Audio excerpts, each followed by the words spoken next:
Hi there, this is Mark, and I want to welcome you to another episode of Enhancing the Human Experience, the podcast designed to help you get the most out of life. And in this episode, we're going to be talking all about minimalism and how it can help you enhance the human experience.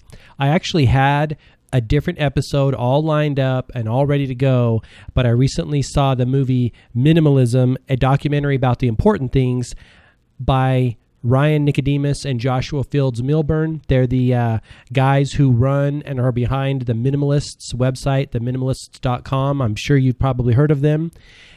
They're one of the major players in minimalism today, and they have been doing their thing for a number of years, making big headway.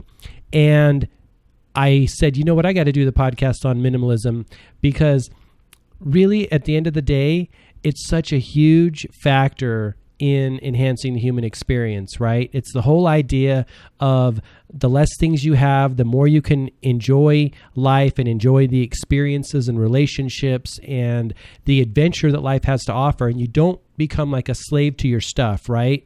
One of my favorite quotes by Rollins is that, hey, the more you own, the more it ends up owning you. And I've been a minimalist or becoming a minimalist for many, many years, constantly going through that process of paring down my stuff. And every time I do it, every time I go through the cycle, I feel a little bit lighter. My life feels to be opening up, and I feel like more space is there to do more things, to have more adventures, to go places, to meet more people, to not worry as much about the stuff we have, right? It's the same thing. I believe it was Jack Kerouac said, hey, if you own a rug, you own too much, right? I think that's an awesome sentiment to have in life, because if we have too much stuff, our lives just becomes cluttered, and then we become buried under that stuff. So watching that movie kind of made me think, hey, I got to do this podcast about this and share the awesome benefits of living more minimalist. Now, the $100,000 question is, will you ever reach a point in time when you are the perfect minimalist, right? I don't think you ever will. I think it is like a process, like I talk about, and they talk about that in the movie as well.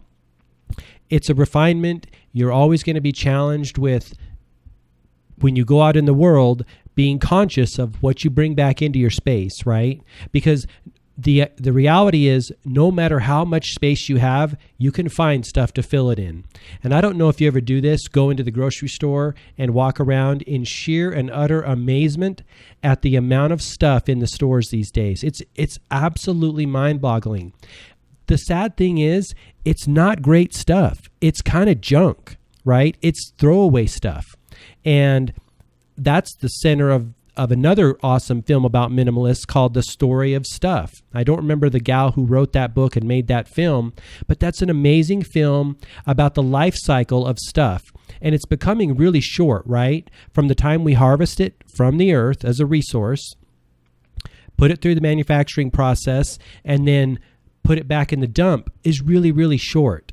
And so it's becoming a real problem, right? We're shortening that lifestyle. We're just burning through resources and labor and other economic variables at such a high pace that it's becoming almost stupid. You know, it's just silly. There's no sense to it, right? And so I'm going to talk about here in a moment what I feel is really the one thing in keeping with this minimalist theme. I'm not going to have like four things to do or 5 checklist things to do. I'm going to have one thing to do, and I'll share that in a moment. That's what I feel is the most important, like one step to living a minimalist lifestyle and reaping all the benefits that are going to come from that, right? Having more time, having more money, being able to feel lighter at home or in general, right? So I'll share that with you in a moment. But before we get to that, I just want to talk about some of the other cats in this minimalist playing arena, and a lot of them were in that movie. You've got Joshua Becker. He runs Becoming Minimalist. That's a great website. He's built his following and a group of people around his message of how a family can become a minimalist, right? He has 2 kids. He has a wife. They live in a normal suburban neighborhood, and they are minimalists, and going into their homes with these cameras, you see that they just feel really good, right? They don't have that clutter because the clutter doesn't add any value at all. You've got Colin Wright is in the film. He's the cat that travels all over the world with just a couple bags. He's an author and an entrepreneur, and he lives in different places for like a month at a time or a few months at a time, and he sees the world, right? He gave up a career and said, you know what, I want to go do this thing and live this lifestyle. And he made a conscious choice and did it. And they have some other individuals in the movie who talk about the fact that they had high-paying, six-figure jobs in corporate America, but they projected themselves down the road of where that life was going to lead them, and they didn't like that, right? And so they made a conscious decision to choose a new path and go down a different road. And that in some ways takes a lot of courage, right? To turn down a lot amount of money and the security that will come with the money, or the perceived security, right? That will come with the money to go and do that thing. So it is a little bit scary, but it's actually kind of inspiring in a way, right? I think you have to have a balance, right? I think it can be beneficial what you do. And that movie actually brings to mind this notion of what really is valuable in the world and what is really beneficial in the world. I think about this all the time in my own journey, and some of the multi-billion-dollar corporations that exist in the world, that not only do they not create something that's beneficial for human beings, but actually harmful to human beings. It's prevalent all over the world. These are corporations who maybe make food or beverage products that are not nutritious, that actually are harmful to our bodies, but yet they're multi-billion-dollar companies. And we ask ourselves, why is that, right? In other cases, you have to look at different corporations and say, hey, am I going to go to work for this corporation even though I don't feel what they're creating or what they're producing is in alignment with my own values, right? And that's why we're seeing this shift. We're seeing it in fast food. Fast food restaurants are trying to shift into more healthy choices. A lot of the big players are trying to do this, and that's just a result of our consciousness raising as human beings. And it's going to always evolve, right? So we're never going to get to that place where we finally arrived. And that kind of goes back to the question of, can you ever be the perfect minimalist? I don't think you can, right? Human experience is an evolutionary process, and it's a constant up-leveling of our consciousness.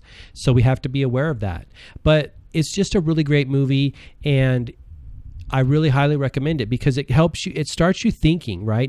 Not a lot of people in our world right now are pushing this message because we're a consumer-driven culture, and they're running the show right now. They talk about in the movie how the amount of advertising dollars specifically to children has risen from, I want to say it was something in the millions in 1983 to like 17 billion in 2006. That's absolutely outrageous. And just to talk about that point for a moment, that in itself is really crazy. When you have to advertise so much, and these big corporations do, they're pumping millions and billions of dollars into the market just to advertise their products. When you have to advertise so much to sell your product, that says something about your product. A lot of these grassroots products or grassroots movements, they're not advertising at all, but they strike a chord within the human consciousness that says, hey, that sounds right to me. And I'm going to go toward that because that human beings are designed to understand truth, right? But there's so much noise out there in the world right now that the truth gets dampened out and drowned out. And when a person starts a movement like these cats do with the minimalists or these other minimalist players in the world and online in the blogosphere, they're striking a chord of truth and people are resonating with that. So it's a really valuable experience. But as far as what you can do, like I look at it as one step, how to become more minimalist in your life, and get on the process, right? Like I said, it's not a one and done kind of a thing. I believe it's a process. And the one step is this. And this is kind of an underlying theme in enhancing human experience. And it's simply this. Know that your mind is never going to give you exactly what you need. It's never going to give you the right thing you need. The mind is always reaching out and grasping outward for the next thing to buy, to own, to possess. And when it gets it, it's going to push it behind and look for the next thing. All spiritual traditions and like ancient teachings talk about this. The material mind, the mortal mind, our race mind is rooted in this world, and it's pointed outward, and it's going to grasp everything it can. I'm also talking about ego mind, and you're probably familiar with this in your own life. Once you understand this nature of mind, you transcend it. But when you're caught up in the mind and you believe that the next purchase is going to make me happy, is going to give me fulfillment, going to give me joy, you'll continue to do that. The mind will run you, right? And Hinduism has a great quote about this, talking about how the mind and the senses and the body are the horses and the chariot, and the rider inside of the chariot being the soul, right? I don't know the exact quote at the moment. If I can find it, I'll put it on the website in the show notes. But it's a great quote that really talks about our experience, right? And what we're doing here in life. And once you realize that the mind will run you down every single road in the entire universe and still never be satisfied, it breaks the link of its power over you, and it doesn't have any more power over you because you've seen its true colors. Now the question is, what can we trust and who can we go to inside of ourselves? And that is our heart and our body wisdom, right? The knowledge, the infinite knowledge is locked up within our heart and our body, right? The mind and the soul and the emotions that come through, right? The mind is from this world. The emotion, our emotional intelligence and our soul knowledge, our soul wisdom comes through with us, if you believe in incarnation, every single time we incarnate. And so it has the knowledge that we've always had, right? But it's a small voice, and it's a very, I want to say, like meek and meager voice compared to the big booming voice of our mind, our monkey mind, our race mind, telling us to do this and do that and buy this and buy that. And it will clutter our lives to such a degree, will suffocate us, right? And some people have this. We've seen the hoarders, where they have no room in their house to even live because their mind is telling them, you need this and you need that. No, don't throw that away. They're listening to the noise in the mind, and it's ruining their lives. And in a very real sense, it's actually ruining all of our lives to a degree. Right? So the challenge for all of us is to wake up to that and become conscious of that and say, look, I'm aware of your game, monkey mind, and I'm not going to be your pawn anymore, right? I'm listening to my soul wisdom now, my body wisdom.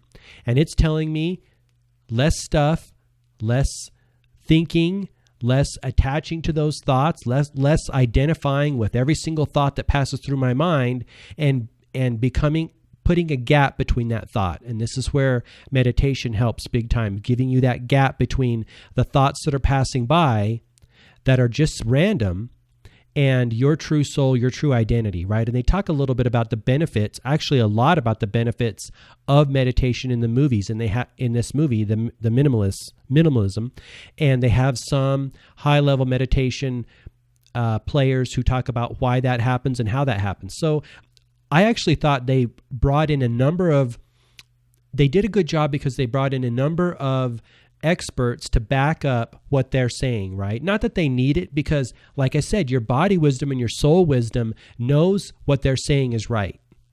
But because we're so ruled and governed by the ego mind, it's difficult to break that. But we need to clip that cord and say, look, I'm done listening to you, ego mind. So that's my suggestion to you in keeping with the theme of minimalism. Just one thing, be aware that your ego mind is not your friend. It's not there to help you out. It will run you down every road and still never be satisfied. So waking up to that fact allows you to order all the rest of your life, and you'll start naturally purging and going through that purge process of your stuff. And you'll look at stuff differently. You'll say, and they talk about this in the movie, and this will be the quote of the week, but you'll look at it and say, is this thing beneficial to me? Is it, do I use it? Do I love it? Do I want it? And if you don't, get rid of it.